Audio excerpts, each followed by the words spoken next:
Much manager, চলে যাও। Thank you.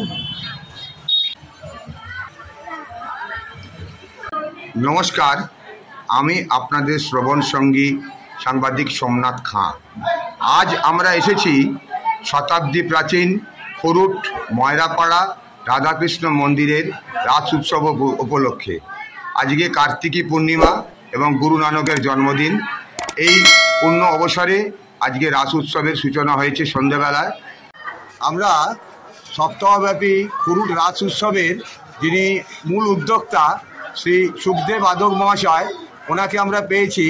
আজকে কার্তিকী পূর্ণিমায় যে গুরু নানকের জন্মদিন, সেই দিনেতেই রাস উৎসবের সূচনা হয়েছে।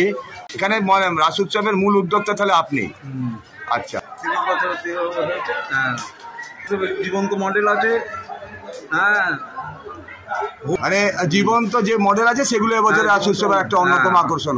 আমরা রাস উৎসবের যে পূজারী আছেন, যিনি নিয়মিতভাবে এই 7 দিনব্যাপী রাস উৎসবের পূজা অর্চা করবেন, আজকে সূচনা করেছেন সনাতন চট্টোপাধ্যায়। তিনি আমাদের 2-4 কথা বলবেন আজকের এই কার্তিকী পূর্ণিমায় রাস উৎসব উপলক্ষে।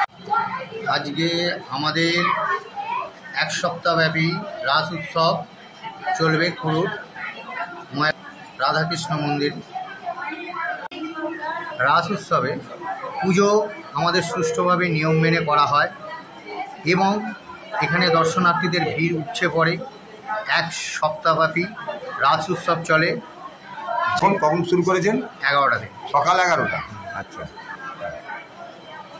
11টা থেকে পুজো শুরু হয়েছে, বিকাল 4টে অবধি।